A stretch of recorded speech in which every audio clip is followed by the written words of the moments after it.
প্রশংসা আল্লাহ তাআলার জন্য, শান্তি অবতীর্ণ হোক মুহাম্মদ মুস্তাফা সাল্লাল্লাহু আলাইহি ওয়াসাল্লামের উপর। পাশাপাশি আজকে যেন আমরা ঈদের মাঠে অবস্থান করছি, তাদের উপরে আল্লাহ তাআলা শান্তি অবতীর্ণ করুন, আমিন। আজকে ঈদের মাঠে সালাতুল ঈদুল ফিতর আমরা খুব সুন্দর করে পালন করতে পেরেছি, আলহামদুলিল্লাহ। তার জন্য আল্লাহ তাআলার কাছে আরো একবার শুকরিয়া জ্ঞাপন করছি, আলহামদুলিল্লাহ। আজকে খুতবার খুবই সংক্ষিপ্ত বিষয়বস্তু হচ্ছে মুসলিম উম্মার ঐক্য। বর্তমান সময়ে আমরা যেই সময়টা অবস্থান করছি এবং যেই সময়টাকে পার করে চলেছি, অত্যন্ত কঠিন একটা সময়। চারিদিকে মুসলমানদেরকে এমন করে উপস্থাপন করা হচ্ছে যেন এরাই সারা পৃথিবীর মধ্যে সবচেয়ে বড় অপরাধী,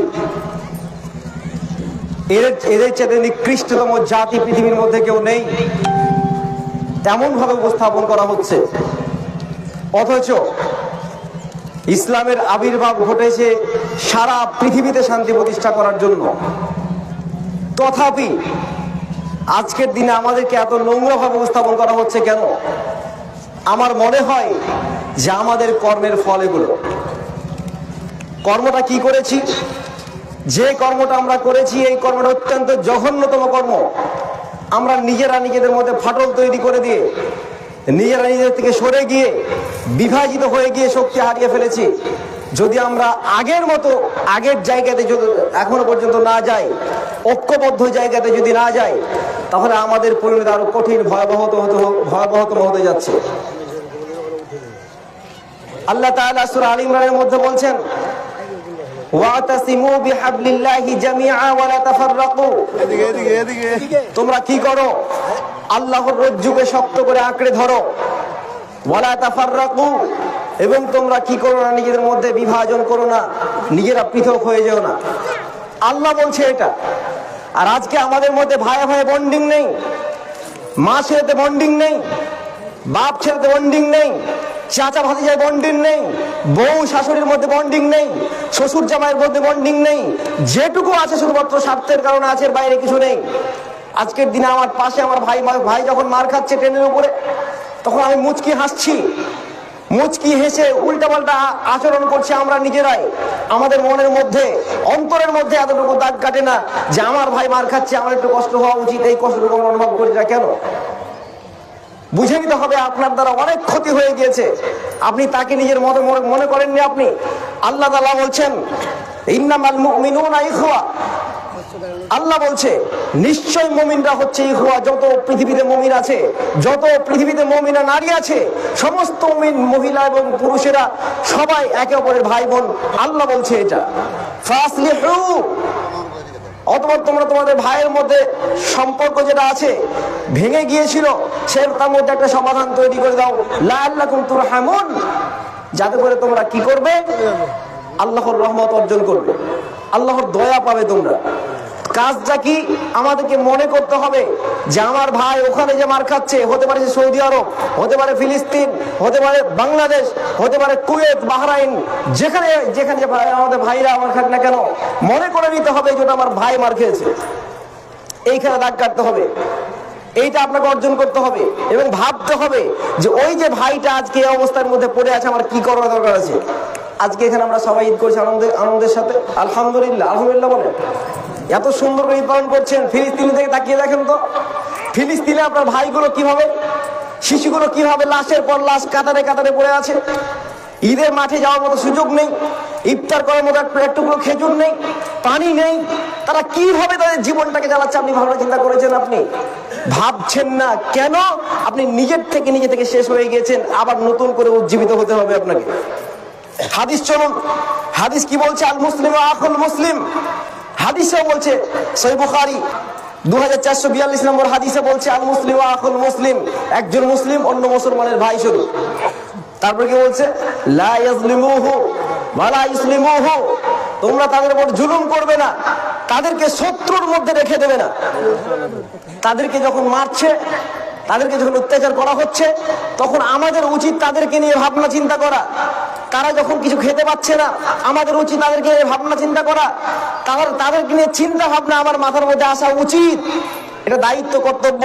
তারপর কি বলছে, ওমান কানা হাজাতি আখিহি, যেই ব্যক্তি তার ভাইয়ের প্রয়োজনে এগিয়ে আসে, আল্লাহ তাআলা বলছে, আল্লাহ রাসূল বলেন কান আল্লাহু ফি হাজাতিহি, সেই ব্যক্তির প্রয়োজনে আল্লাহ সুবহানাহু ওয়া তাআলা এগিয়ে আসবেন। বলুন সুবহানাল্লাহ। আপনার ভাইয়ের প্রয়োজনে আপনি যদি এগিয়ে আসেন তাহলে কে আপনার পাশে আসবে? বলেন কে আসবে? আল্লাহ তাআলা আসবে। আজকের দিনে দেখেন তো, আপনি কখনো চিন্তা ভাবনা করেছেন ওই ফিলিস্তিনের ভাইয়ের জন্য কিছু করার দরকার আছে? আজকের দিনে ভাবনা চিন্তা করেন না একবার? আমি একটা বার্তা দিতে চাইছি, এই ফিলিস্তিনের মাটিতে বহু দিনই ভাই তাদের কাছে টাকা পয়সা নিয়ে গিয়ে সাহায্য সহযোগিতা করছে। আমি আজকের দিনে এই জামাত শেষ হয়ে যাওয়ার পরে একজন ভাইকে বলবো যে তুমি তোমার ওড়না নিয়ে বা ফোঁটা নিয়ে ওইখানে দাঁড়িয়ে থাকবে, শুধুমাত্র ফিলিস্তিনি ভাইদের জন্য টাকা তোমরা দেবে। আমরা দেবো ইনশাআল্লাহ? বলেন, হাত তুলে বলেন ইনশাআল্লাহ। আজকের দিনে আমি দেখতে চাইছি কারা মুসলিম উম্মার সাথে কাজ করতে চাইছেন। আপনার কাছে 1 টাকা যদি থাকে, 1 টাকা, ওই 1 টাকা আপনারা আজকে গামছাতে দিয়ে যাবেন ফিলিস্তিনি ভাইদের জন্য। আমরা ইনশাআল্লাহ দায়িত্বের সাথে, আমানতদারিতার সাথে সে ফিলিস্তিনি ভাইদের কাছে আমরা সেই টাকা অর্থ পৌঁছে দেবো ইনশাআল্লাহ। আমাদেরকে এইটুকু মেন বিষয়, আমাদের উম্মার ঐক্যবদ্ধতা প্রয়োজন আছে। এইদিকে কে হানাফি, কে আহলে হাদিস, কে সাফি, কে মাযহাবি, এই কথা ভুলে গিয়ে আমরা সবাই কি বলেন, একটা পরিচয় কি, আমরা কি মুসলমান। এই মুসলমানের পরিচয় আমাদেরকে ঐক্যবদ্ধ হতে হবে। আমরা রাজি আছি ইনশাআল্লাহ? ইনশাআল্লাহ। এবার পরবর্তী কথা, আমরা নাকি নিকৃষ্ট জাতি, আমরা নাকি সন্ত্রাসী, আমরা নাকি মানুষের জন্য কাজ করি না। শুনুন, আজকে ঈদুল ফিতরের দিন আল্লাহ রাসূল সাল্লাল্লাহু আলাইহি ওয়াসাল্লাম বলছেন, বর্ণনাকারী বলছেন আব্দুল্লাহ ইবনে উমর, ফারাদা রাসূলুল্লাহ সাল্লাল্লাহু আলাইহি ওয়াসাল্লাম যাকাতাল ফিতরি সা'আম মিন তুআমিন। বলা হচ্ছে রাসূলুল্লাহ সাল্লাল্লাহু আলাইহি ওয়াসাল্লাম যাকাতুল ফিতরাকে ফরজ করেছেন সা'আম মিন তুআমিন, খাদ্য বস্তু থেকে ফরজ করেছেন। কেন ফরজ করেছেন? তুহরাতাল লিল মাসাকিন, মিসকিনদের খাদ্যের জন্য। মানে যারা দরিদ্র আছে, অসহায় আছে, এই সমস্ত মানুষের খাদ্যের ব্যবস্থা করার জন্য এখানে কন্ডিশন করে দেওয়া হয়নি। শুধুমাত্র মুসলমানদের খাদ্যের ব্যবস্থা করতে কথা বলা হয়নি, বলা হয়েছে তু'মাতাল লিল মাসাকিন। এই মাসাকিন মিসকিনরা হতে পারে কে হিন্দু, হতে পারে কে মুসলিম, হতে পারে কে খ্রিস্টান, যে কেউ হতে পারে, যে কেউ হতে পারে। যদি সে দরিদ্র হয় তাহলে আপনার ভাই আগে পাবে, তারপরেও পাবে। মিসকিন যদি হয়, রিলেটেডের মধ্যে অবশ্যই হক আছে, তাদেরকে পৌঁছাতে হবে। কিন্তু আপনার দেখা যাচ্ছে যে দরিদ্র হিন্দুরা আছে, প্রতিবেশী, তাদেরকে সাহায্য করতে হবে। এটা গুরুত্বপূর্ণ বিষয়। তাহলে আমরা কি করছি? এই যে যাকাতুল ফিতরাটা আদায় করছি, কাদের মধ্যে বন্টন করছি বলেন তো? আমরা নিজেরা খাই? আপনারা খান না? দরিদ্রের মধ্যে বন্টন করেন? দরিদ্রদের মধ্যে যারা বন্টন করে তারা পৃথিবীর অকল্যাণ চায় কেউ? যাকাতটা ফরজ করা হয়েছে। আল্লাহ রাসূল বলছেন 10টা উপদেশ প্রদান করছেন, 10টা উপদেশ দিয়ে বলছেন যাও, তোমাকে ওই জায়গায় গভর্নর করা হলো ইয়ামানের। 10 নম্বরের মধ্যে একটা হচ্ছে গরিবদের কাছ থেকে মাল গ্রহণ করবে, ধনীদের কাছ থেকে মাল গ্রহণ করে মিসকিনদের মধ্যে, অসহায়দের মধ্যে বন্টন করে দেবে। সুবহানাল্লাহ। আপনি চিন্তা করেছেন? তাহলে আল্লাহ রাসূল বলছে ধনীদের কাছ থেকে টাকা নিয়ে কাদেরকে দিতে হবে? গরিবদের মধ্যে দিতে হবে। এই গরিব শুধু মুসলমান না, এই গরিব শুধু মুসলমান নয়, এই গরিব শুধু মুসলমান নয়, গরিব হতে পারে হিন্দু, হতে পারে খ্রিস্টান, হতে পারে পারসি, যে কোনো জাত ধর্মের হোক না কেন, সেই মানুষটা যাকাতের টাকা পাবে যদি সে সত্যি সত্যি যোগ্য হকদার হয়। তাহলে সম্মানিত প্রিয় ভাতৃমণ্ডলী আমার, বোনেরা আমার, শুনুন মনোযোগ দিয়ে। আজকের দিনে আপনাকে নিজেকে রিপ্রেজেন্টেটিভের ভূমিকা পালন করতে হবে।